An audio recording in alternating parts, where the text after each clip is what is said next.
I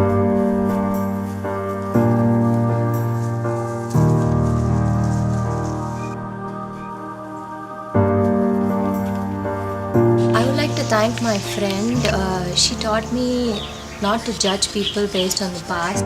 I think I'd like to thank my yoga teacher for dealing with my mental and physical inflexibilities. I would like to thank my maths teacher. She made me look at the subject that I hated in a completely different perspective. I'd like to thank my grandmother. She's been telling me very great stories about saints. I would like to thank the whole universe because that's always the best teacher. My Tamil teacher, My dance teacher. My physics teacher. My grandfather. Teacher inside myself. My teacher always, and who's so persistent and so prominent in my life is my mother. The first teacher ever in my life was my mom.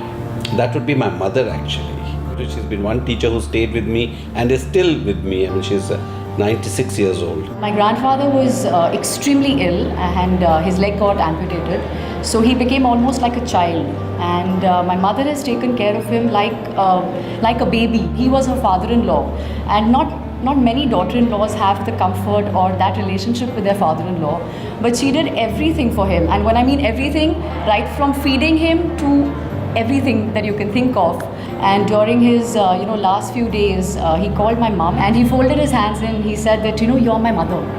You've taken care of me and you're my mother, and thank you for that. My Guru, Pandit Shankar Ghosh, has been an incredible inspiration for me. He would tell little stories in Tabla language. Little boy who goes every day to school. The caveman says, go home, it's a holiday. And he's so excited, he dances his way back home. So he goes,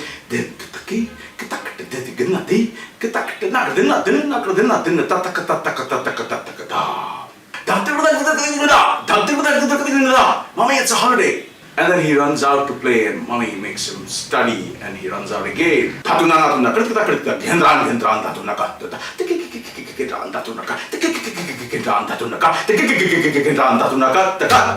One teacher whom I particularly remember with great fondness is Professor Jayant Prabhu. What I loved about him is that he taught the subject with such passion and with such discipline that even if you didn't know anything about chemistry, you would fall in love with it. And to be able to do that requires a great mastery. And I learned that when you want to teach something and you want to be a great teacher, you should have great mastery of your subject. I think the life is so big and it's not possible you can say only one person had taught you everything. I think every day you learn something. A teacher can be either a source of information or a source of transformation. This is something I realized through a novice teacher when I was in high school. Every teacher was a game, a new one especially was for sure a big game. This is her first class in the school. She's in our class, which is the worst place to start off.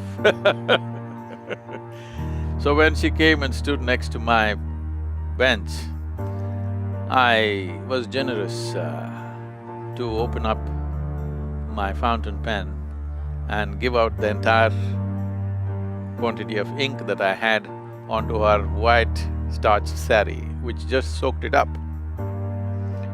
And she didn't realize she walked around it with that patch behind her and everybody was giggling. Later on, after the lunch hour, I was asked to come to the staff room. Staff room was not a rare place for me to go. I knew somebody has squealed about this. Then when I went there, she asked for my pen. I gave my pen. She took an ink bottle, filled up my pen, closed it and gave it to me. I said, "Thank you, ma'am," and came back. But this built such a strong bond with her that she became my favorite teacher. And I realized what the world throws at you is not your choice, but what you make out of it is entirely yours. I think it stayed with me.